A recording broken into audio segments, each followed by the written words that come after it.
Bismillahirrahmanirrahim. Iyyaka na'budu wa iyyaka nasta'in. Your Excellency, Mr. Imran Rahman, President of Tajikistan, Excellencies, leaders of SCO member states and observer states, Excellency Mr. Vladimir Norov, SCO Secretary General, Excellency Mr. Jama Khan, Director, Executive Committee of SCO Regional Anti-Terrorist Structure, distinguished delegates, it is a pleasure to be in the beautiful city of Dushanbe for this landmark SCO summit. This moment is doubly auspicious as it coincides with the 30th anniversary of Tajikistan's independence. We extend heartiest congratulations to the brotherly people of Tajikistan. I also take this opportunity to facilitate President Imran Rahman for his wise stewardship of SCO during Tajikistan's presidentship. Excellencies, the 20th anniversary of SCO is an important juncture to reflect on our journey so far. From the watershed moments in 2001, SCO has come a long way. Guided by the Shanghai spirit, SCO has steadily grown in size and stature. Today, SCO cumulatively represents 44% of the world population, 25% of the global landmass, and 20% of the global GDP. Impressive progress has been made in strengthening SCO normative and institutional basis and in developing practical cooperation on SCO's twin planks of security and socio-economic development. While SCO has done well to respond to old and new challenges, the increasingly complex global environment and geopolitical tensions would test our resolve in the times ahead.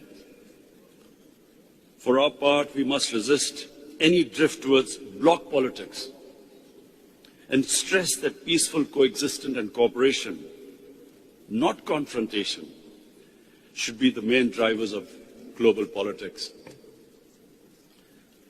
Excellencies, the COVID-19 pandemic afflicted the world in unprecedented ways.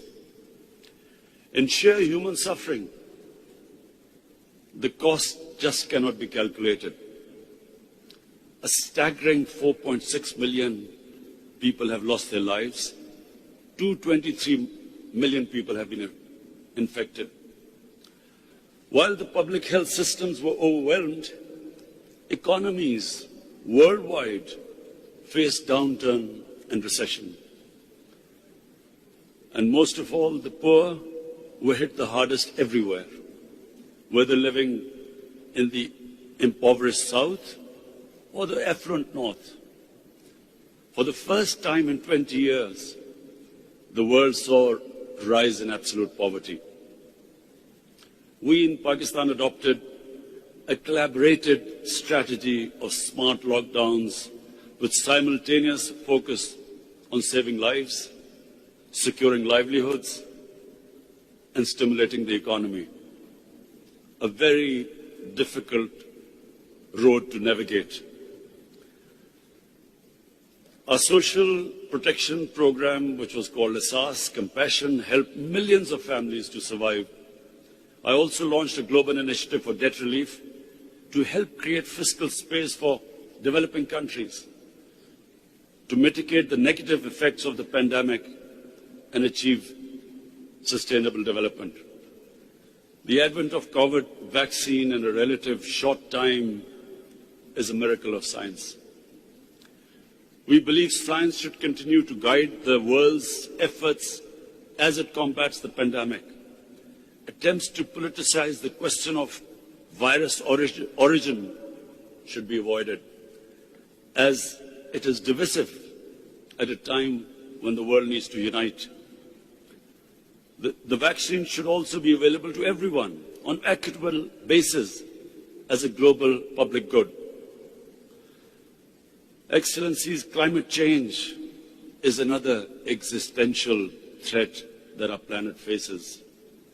Mitigating its effects is rightly commanding the highest priority on global agenda. Pakistan's contribution to global emissions is negligible, yet we are amongst the 10 most vulnerable countries to negative effects of climate change. My government, I'm proud to say we've initiated a flagship program of planting 10 billion trees. Our initiative for Clean and Green Pakistan not only aims to protect nature and restore ecosystems, but also expand ecotourism and create thousands of new jobs for our youth. We're also committed to shifting our energy mix towards a clean and low carbon trajectory and are projecting 60% of our energy to be clean by 2030. We continue to work with the international community towards comprehensive implementation of Paris Agreement and mobilization of enhanced international climate finance to achieve our shared objectives.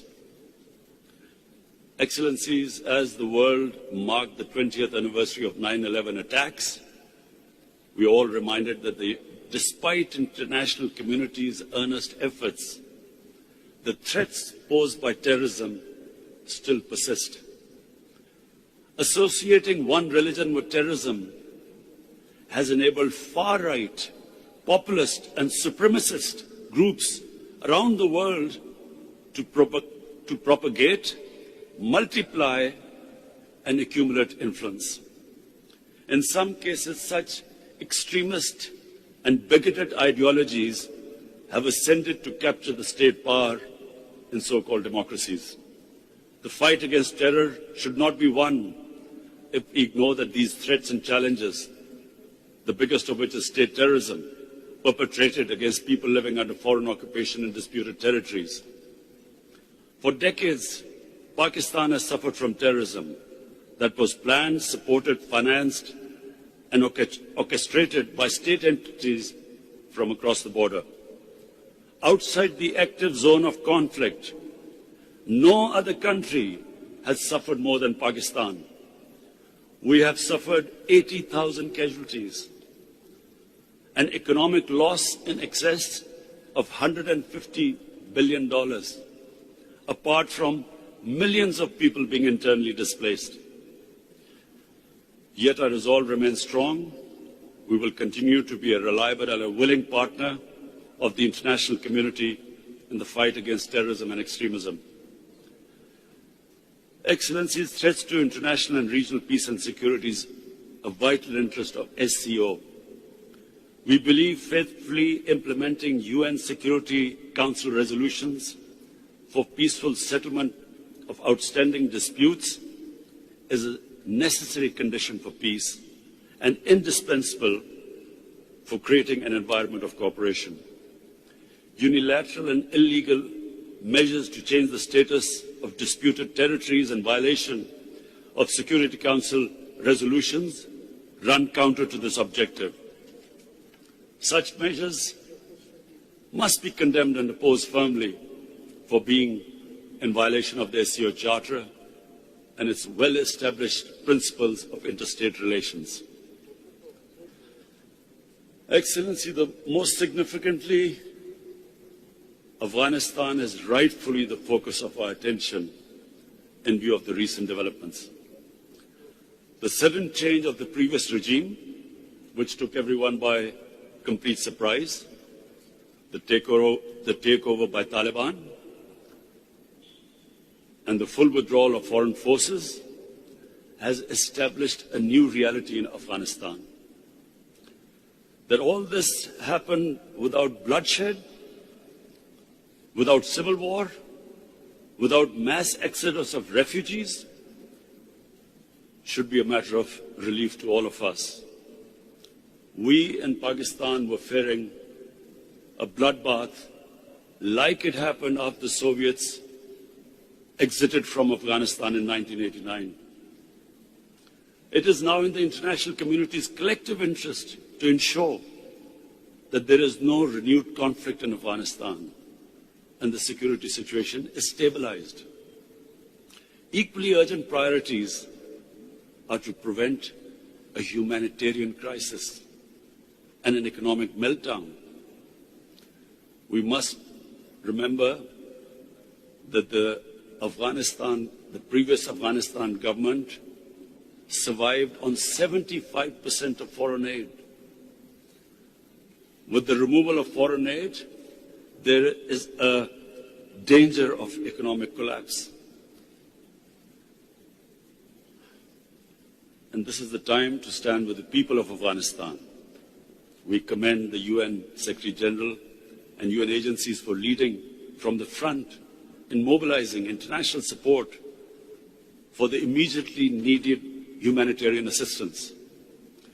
Apart from helping in the international evacuation efforts, Pakistan has extended all possible support and provision and facilitation of humanitarian relief.